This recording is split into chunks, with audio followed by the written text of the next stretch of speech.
There's a lot of legends and a lot of spooky stories about these tunnels. Can you believe that? That was scary. Welcome to the Lore Brothers. We are the Lore Brothers. We're not ghost hunters. We're lore hunters. The paranormal is plagued with misinformation. And we want to learn the truth. We want to bring the light into the darkness and reveal the true faces that hide in the dark.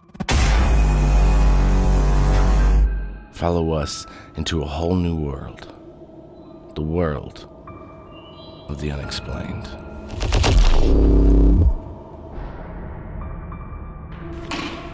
Excuse me. Hold on one sec. Today's episode, we're going to be looking into portals. And portals can be made anywhere. And oftentimes, they're made in caves. These are naturally made portals, but there are some man-made ones, openings. And we're going to show you one that's pretty infamous here. And it's at the end of this tunnel.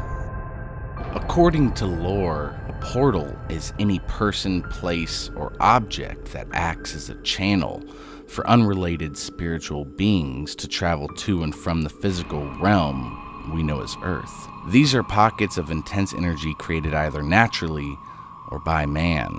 Common natural portals are said to be caves, various locations deep in the woods and mountains. Some examples of common man-made portals are doorways, windows, and mirrors.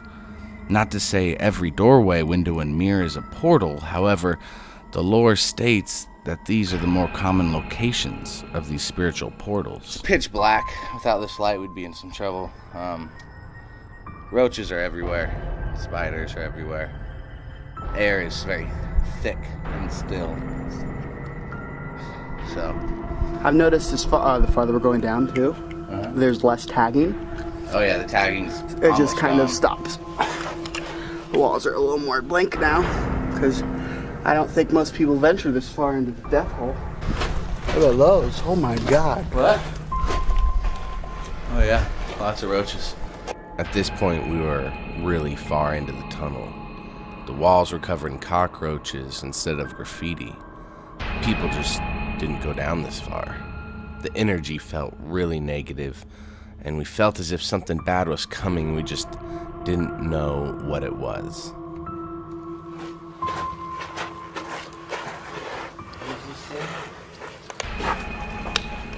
Oh, there's a nice picture of Satan. It says do not enter.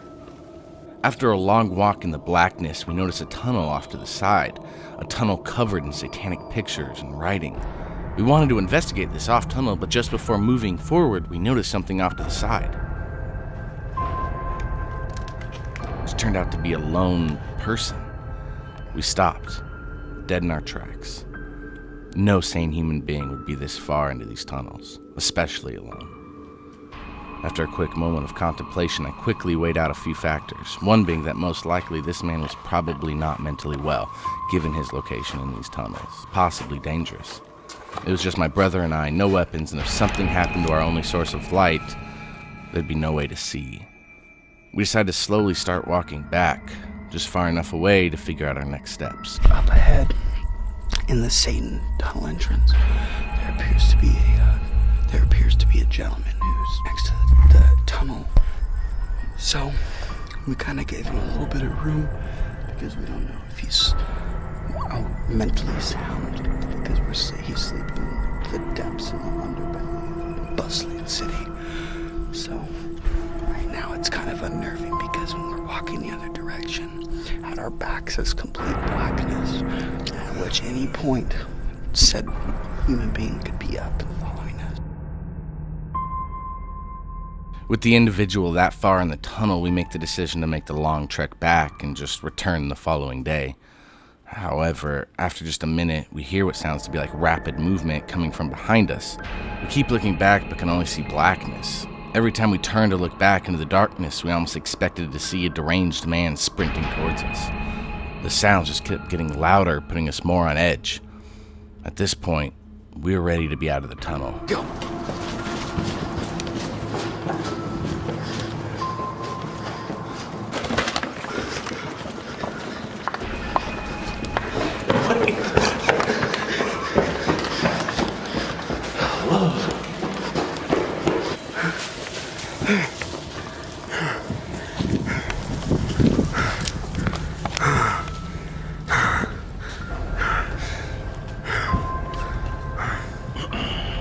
Dude, that was scary. We left, but we were determined. We wanted to find the tunnel to death's door that was so ominously spoken of in the local legends and myths. So we returned the next day. This time, however, we found a local who had an experience in these very tunnels. We asked him to share his experience with us, and he did. So, a few years back, probably back in middle school, me and a couple of my buddies, we thought it'd be a good idea to go in the tunnels. We heard it was like really deep and cool and stuff. So we had went down, we had ditched school or whatnot. We had went into the tunnels and it got to a certain point. We went probably about a quarter mile in, and just where you basically couldn't see. But as soon as that happened, like I was like, nah, I'm not going to go any farther. They decided to go deeper, and there was a girl and there was a guy, and when they got deep enough, I heard a really loud noise.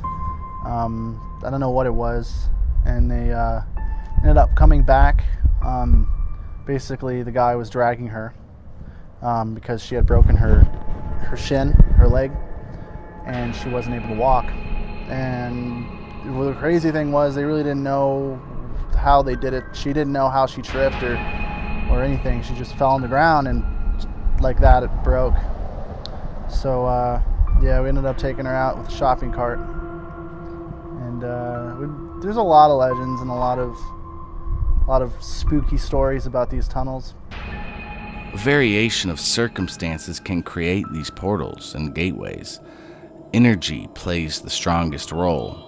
For example, if a group was to focus their energy on a specific entrance or doorway, they create something called a spiritual vortex.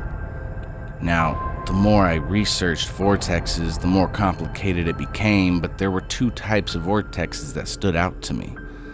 Those being upflow vortexes and inflow vortexes. Upflow being a pocket of positive energy flowing upward out of the earth, making you feel almost revitalized and charged. Inflow being the negative pockets of energy. It's said that if you encounter a negative portal, you will feel like you're in the middle of a hurricane of negative energy and emotions. Oftentimes feeling anger, hate, fear, jealousy, and depression. Highly sensitive people will sometimes become victims of nightmares and feelings of oppression as the negative entities make use of the portal. According to various lore, open portals are a gateway to the supernatural realm, allowing good and bad entities to come and go as they please. An empty home with an open portal will make the house feel as if it is full and overcrowded. And depending on the spirits around you, can either feel good, completely normal, or even very, very bad. We're gonna try to get into this portal. Haven't been in there yet. We're gonna find out how we feel when we go inside and share it with you guys. Hopefully nothing bad occurs. We were just about to the entrance of the tunnel that takes us to the portal, when out of nowhere our fully charged light simply goes out. Oh, lights up. We pull out our backup flashlights and our cell phones and continue the journey, but almost instantaneously come across the tunnel that we've been looking for. The tunnel that leads to the portal. The tunnel called Death's Door. So the first trek we had the other day was unsuccessful, and now we are back, and we have seemed to found Death's Door, and it's said that there could be a portal in this very direction that we're standing in front of right now. And instead of turning back, we're going to go into Death's Door. So excited. As we went further and further into Death's Door in search of the portal, I couldn't help but remember everything I had studied regarding portals. The lore that I had found behind portals was playing through my mind with every step. However, what stood out the most was how important it was to close these portals if they're found to be open, as they allow parasitic-like entities to come through. Now, if a parasitic-like entity happens to make it through this portal, these dark entities feed on negative emotions. It says Casper. Must be this way. The friendly ghost. And so they stimulate people and animals to create situations where either the host or those they encounter are caused or encouraged to release anger, fear, hostility, sadness, grief, and pain of all kinds. And this is because these are the emotions that the dark energies feed upon. Hell just ahead. Ian, look. It says hell just ahead. Keep walking. Walking down. Yeah. Ian? Yeah. Oh, your name's on there, dude. What? Your name is That's your on name.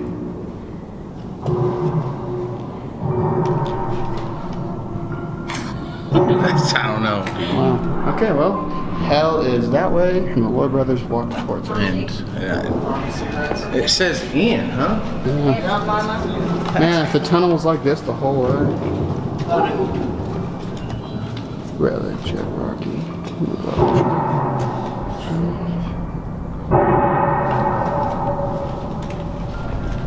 During my research, I found that after these portals are opened, whether it be naturally or by man, they do not close automatically and can remain open indefinitely. Of course, these are still only referring to inflow and upflow vortexes. Lore also reads that there are also body or personal vortexes, called chakras. Chakras are subtle force centers said to channel energy into the body. In Sanskrit, the word chakra means wheel, and they're often seen or shown as spinning vortexes, similar to a spinning wheel or a water drain. Chakras could be an episode all to themselves, so we won't dive much deeper into them on this episode. However, I highly recommend reading up on them, as the information is fascinating.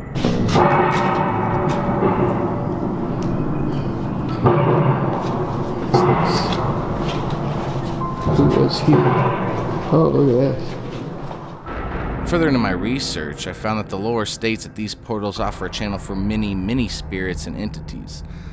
I read in more than a few places that paranormal activity is far higher when a portal is near, often because the areas surrounding a portal become almost like a spiritual highway for all things good and evil. As we walked down this seemingly endless tunnel, the energy shifted in a very peculiar way. Despite being in a place littered with negative energy, we all felt somewhat comfortable walking in these tunnels. That was until we started getting closer to the end.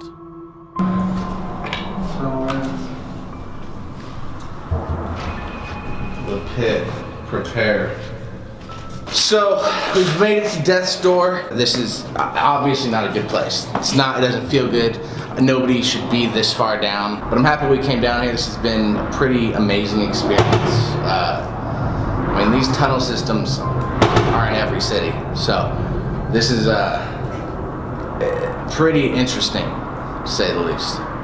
The writing on the wall instructed us to enter the pool of water, insinuating Death's Door and our portal was within the murky pool, which interestingly enough intertwines with lore stating that pools of sitting water can also act as a conduit for a portal if opened. However, this pool of water smelled of rots and was a thriving cesspool for mosquitoes and cockroaches among whatever else lurked beneath the surface. The energy in the air was very heavy, and you can tell by our overrushed outro that we didn't want to stay by that pool of water any longer than we had to. Okay, so we made it. We're here. We're at Death's Door. Right behind us, as Ian said, there's a pretty large, significant pool of street runoff and probably just all sorts of nasty diseases live in this. So one interesting thing that does kind of catch my attention is this stagnant pool of water. I have read folklore about pools of water like this that are reflective, actually kind of engineering portals from them. But this has been an incredible experience. The energy, especially in this section of the tunnels, has been just a little bit thicker than before with the death door writing and the kind of residual leftover energy from whoever else has been down here. So we're gonna try to go make it back to civilization. Portals are a fascinating subject. There was so much more to portals, and I encourage you to investigate more. And if you find yourself in a situation that may involve a portal, don't immediately panic. Lore states that the majority of portals can actually be closed. However, there are some more challenging exceptions. We are the Lore Brothers. Subscribe to our YouTube page, like and follow our Facebook page and all Lore Brothers social media accounts to stay up to date with us. Also, visit our website at thelorebrothers.com for additional information and photos on every episode that we upload. And as always, if you look hard enough, it will find you.